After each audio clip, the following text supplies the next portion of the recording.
Oke, bismillahirrahmanirrahim. Assalamualaikum warahmatullahi wabarakatuh. Alhamdulillah, pada pertemuan kali ini kita sudah mengalami sedikit kemajuannya dan banyak perubahan. Pada pertemuan kali ini ada dua sistem pembelajaran. Yang pertama ada PTM, pertemuan tatap muka terbatas, dan ada juga yang masih daring.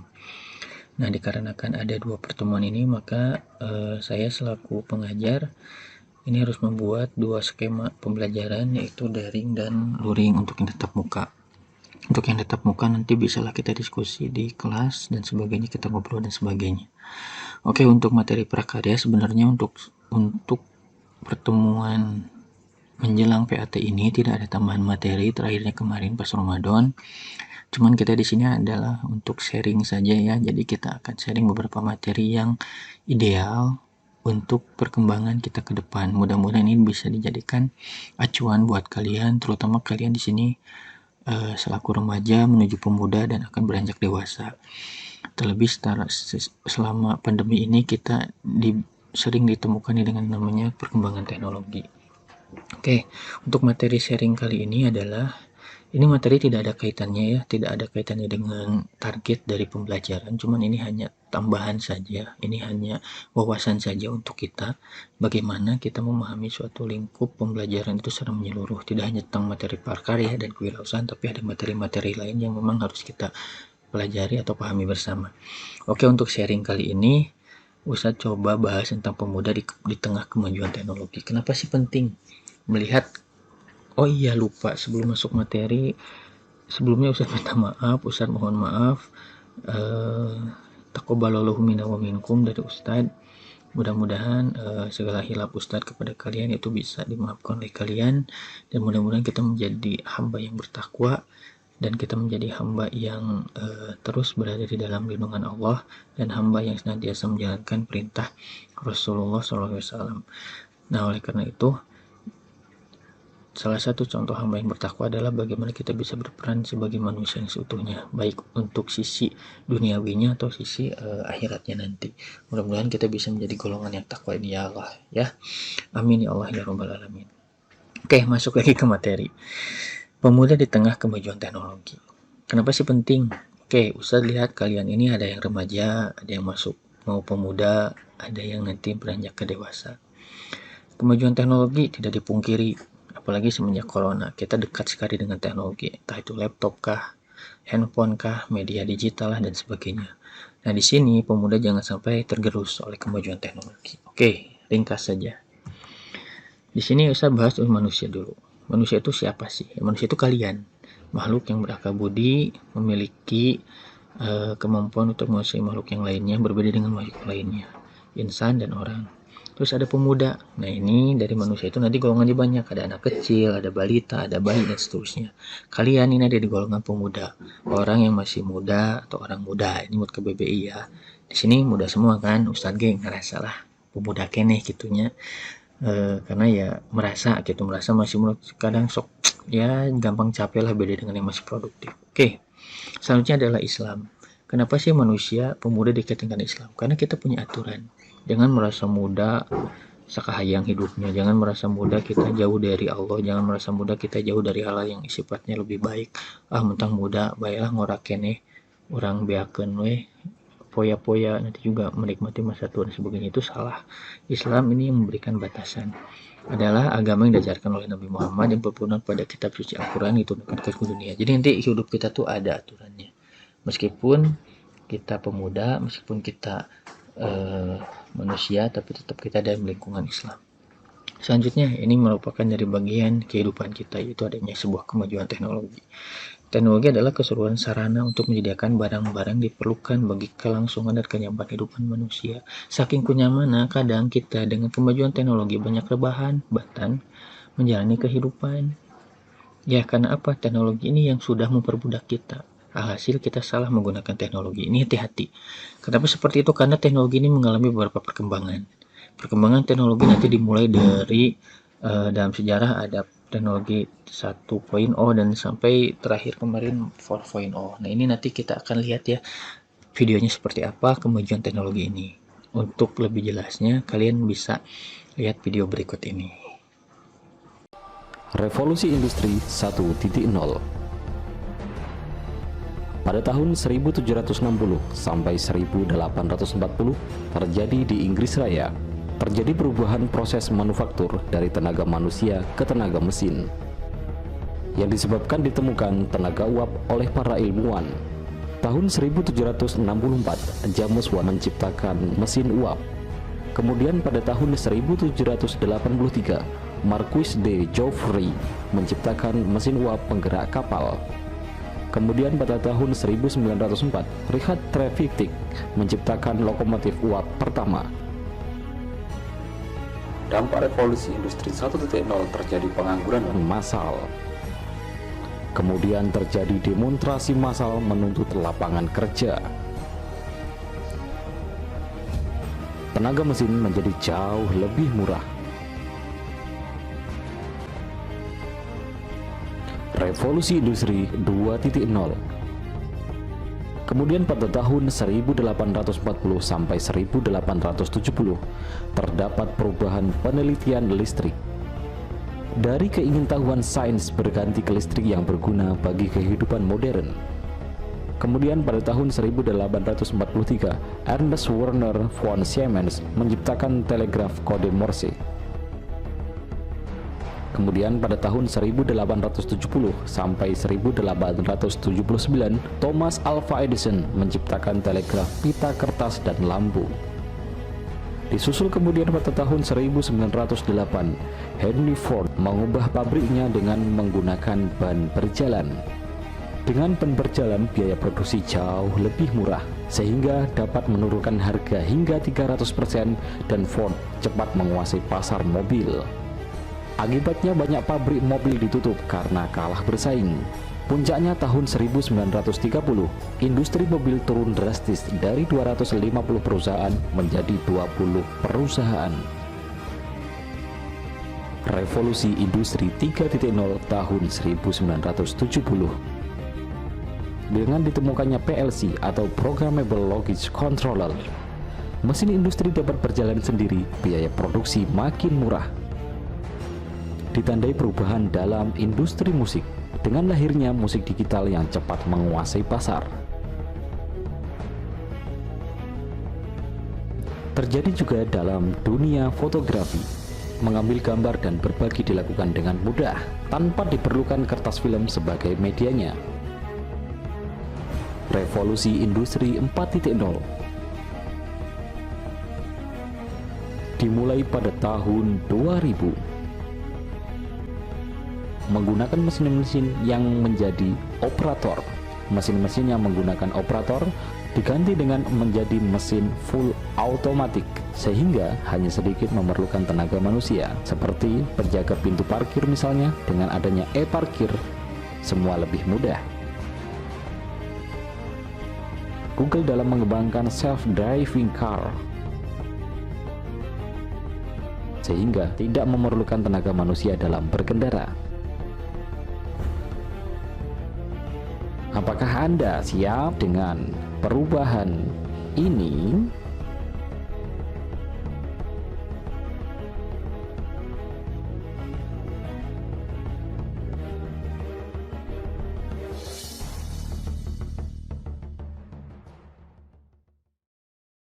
Oke, dari video tadi kita sudah mendapatkan beberapa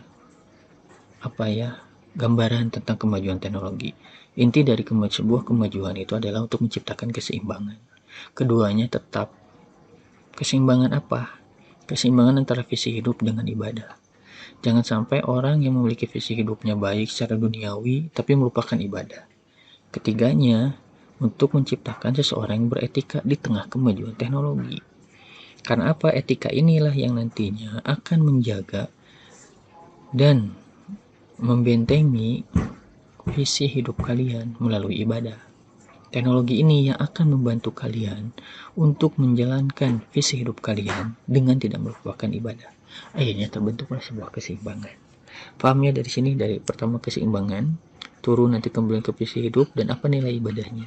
Dari ini akan turun ke kemajuan teknologi dan kemudian akan memunculkan sebuah etika. Jadi ini akan menjadi satu kesatuan, akan menjadi titik temu, akan menjadi poin gedot bagi kalian bagaimana menciptakan sebuah keseimbangan itu, bukan hanya menciptakan ya orang ya punya visi hidup, orang maju paham teknologi tapi kalian tidak beradab, kalian tidak beragama dan seterusnya. Itu kan tidak seimbang akhirnya. Akhirnya yang kalian kejar adalah hal-hal duniawinya saja. Oke, lanjut. Kemajuan teknologi, manusia menggunakan teknologi karena pertama memiliki akal. Kedua, akal manusia berperan untuk menyelesaikan masalah. Ingat, kalian itu punya akal. Akal inilah yang berfungsi untuk menyelesaikan masalah. Kemajuan teknologi akan berjalan sesuai dengan kemajuan pengetahuan. Jelas ini mah. Ya, dulu kalian nggak tahu laptop, ada materi di sekolah tentang TIK. Ini ada ilmunya. Handphone dan seterusnya itu ada ilmunya, ada tutorialnya dan seterusnya. Kemajuan teknologi memberikan banyak kemudahan terhadap aktivitas manusia. Ya iyalah, kemarin kita kalau nggak ada teknologi, terbayang daring kumaha. Ya, karena ada kemajuan teknologi lah memberikan banyak kemudahan terhadap aktivitas manusia di seluruh aspek. Mau itu chatting dengan ustadz, mau itu sharing dengan ustadz, menyiapkan materi dan sebagainya, itu dampak dari kemajuan teknologi. Oke, selanjutnya. Teknologi ini berasal dari bahasa Yunani. Teknologi dapat namanya teknologi ya yang merupakan pembahasan sistematik mengenai seni dan kerajinan. Teknologi dapat dimaknai sebagai pengetahuan mengenai bagaimana membuat sesuatu, atau dapat dimaknai sebagai pengetahuan mengenai bagaimana mengerjakan sesuatu. Ini lebih ke proses teknologi itu. Jadi teknologi ini sebenarnya menjawab, kita butuh nih melakukan ini, jawabannya apa dengan teknologi. Saya butuh nih membuat makalah, jawabannya apa dengan teknologi. Saya butuh nih untuk menghubungi orang tua saya, jawabannya dapat dengan teknologi. Jadi sebuah proses ini yang dijawab oleh teknologi. Saya butuh nih hiburan ya, apa, ada game lah berbentuk teknologi dan seterusnya. Inilah teknologi, proses untuk menjawab segala kebutuhan manusia sesuai dengan kemampuan manusia itu sendiri. Oke, selanjutnya nih ada pemuda juga. Pemuda itu termasuk usianya ya rata-rata nih ya bisa dari 15 sampai 30 tahun. Ya, ini nanti berbeda-beda. Kalian di sini mungkin sudah usia 15 ya. Saya udah kategori pemuda. Memiliki potensi, bakat dan minat dalam mengaktualisasikan dirinya. Ini hati-hati. Jangan sampai potensi, bakat dan minat ini terkalahkan oleh egoisme kalian, karena pemuda ini egoisnya tinggi. Sama aja dengan tadi, egois untuk main lah, untuk berontak lah dan sebagainya. Ingat, kalian punya potensi, bakat dan minat. Gali potensi ini, temukan bakat kalian dan kembangkan minat kalian. Terus nanti di dalam pemuda ini ada perkembangan generasi, ini berbeda jelas. Ada nanti berbeda generasi X, generasi Y, generasi Z dan seterusnya. Nah, ini nanti bisa kita lihat generasi ini di video yang akan Ustaz tayangkan. Berikutlah ini videonya.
Kemudian Setelah pemuda itu ada Islam. Islam ini sebagai pedoman hidup manusia, berisikan tentang perintah Allah dan larangan Allah Subhanahu wa taala. Hidup harus sesuai sunnah dan Rasulullah. Agama mengajarkan apa yang tidak diketahui oleh manusia sebelumnya. Jadi selain kita harus memahami teknologi, kemajuan pemuda itu sendiri, pahami bahwasanya kita berpedoman terhadap Islam itu sendiri. Ada pedoman hidup manusia, ada tentang perintahnya, ada tentang larangannya, ada tentang sunnahnya, dan ada tentang agama yang mengajarkan apa yang tidak diketahui oleh manusia sebelumnya. Kalian sebelum ketika bayi tidak tahu sholat, menuju ke umur sekian baru tahu yang namanya sholat dan seterusnya. Itulah yang diajarkan oleh agama. Selanjutnya, janji dari teknologi. Teknologi tadi di awal ada perubahan-perubahannya ya, ada kemajuan, ada kemudahan seterusnya. Cuman yang jadi masalah pemuda ini tadi siap atau tidak. Jangan sampai pemuda umur sekian, ini sekian, akhirnya tergerus dengan teknologi. Teknologi akan menjanjikan sebuah perubahan, teknologi akan menjanjikan sebuah kemajuan, teknologi akan menjanjikan sebuah kemudahan, teknologi akan menjanjikan sebuah peningkatan produktivitas, teknologi akan menjanjikan kecepatan, teknologi akan menjanjikan popularitas. Cuman balik lagi ke kalian, bisa nggak kalian untuk memanfaatkan ini? Tadi ada potensi, ada bakat, ada minat. Bisa nggak untuk merealisasikan janji dari teknologi itu sendiri? Jangan sampai kalian bukannya merasakan janji, tapi kalian tergerus oleh kemudahan yang ditawarkan oleh teknologi. Kalian tidak ingin mengembangkan diri, akhirnya janji ini tidak akan ditepati oleh namanya teknologi. Oke, pemuda yang smart dengan teknologi itu seperti apa sih? Tadi kita sudah bahas ya, ada kemajuan teknologi, ada karakteristik pemuda atau karakteristik manusia generasi X, Y, dan Z. Ini kita akan coba pemuda smart dengan teknologi. Pemuda smart dengan teknologi. Pemuda smart yang teknologi itu yang pertama adalah soleh. Hidup tetap berpedoman terhadap Al-Quran dan As-Sunnah. Yang keduanya adalah mujahid, hidup dengan memiliki semangat dan daya juang yang tinggi. Yang selanjutnya adalah amanah, mampu mewujudkan teori jadi praktek, cerita jadi karya. Dan selanjutnya adalah ro'iyah, memiliki jiwa kepemimpinan dan kepedulian terhadap masyarakat. Yang terakhir adalah toyib, jadi memiliki etika dan melakukan kalimah. Nah, smart inilah yang akhirnya harus kalian pahami. Bagaimana kehidupan kalian tetap menjalani kehidupan rutinitas pemuda dengan kemajuan teknologinya, dengan karakteristiknya, tapi tetap soleh, tetap baik, tetap beretika, tetap beragama, tetap sholat tepat waktu, tetap rajin saum, tetap suka zakat, sedekah dan seterusnya. Ngeunah pisan pan.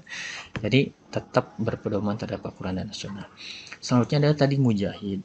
Harus apa ya, memiliki semangat juang yang tinggi, jangan enak maju teknologi dengan kegoleran, rebahan, main game seterusnya, itu tidak ada semangatnya.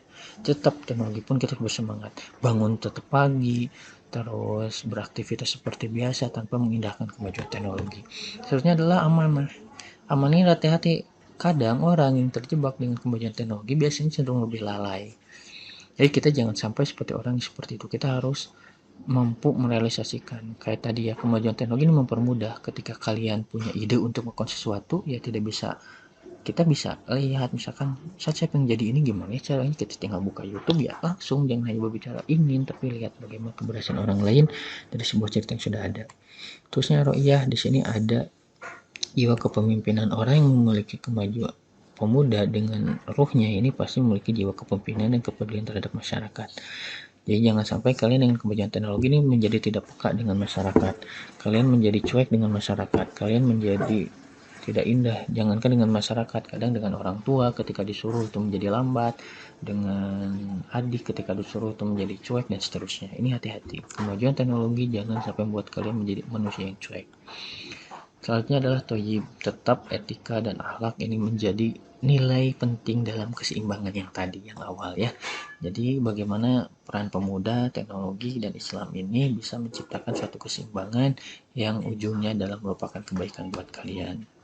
Nah, itu sajalah paling ya materi sharing hari ini. Mudah-mudahan bermanfaat. Mohon maaf yang sebesar-besarnya apabila masih banyak kekurangan di materi minggu ini. Kita akan ketemu kembali untuk yang daring tetap ya di media, insya Allah di media yang sama, kalau nggak PowerPoint, video, atau apapun itu. Dan untuk yang luring ya kita berkesempatan untuk selang-seling ya ketemu di kelas. Oke, terima kasih. Mudah-mudahan sehat selalu. Assalamualaikum warahmatullahi wabarakatuh.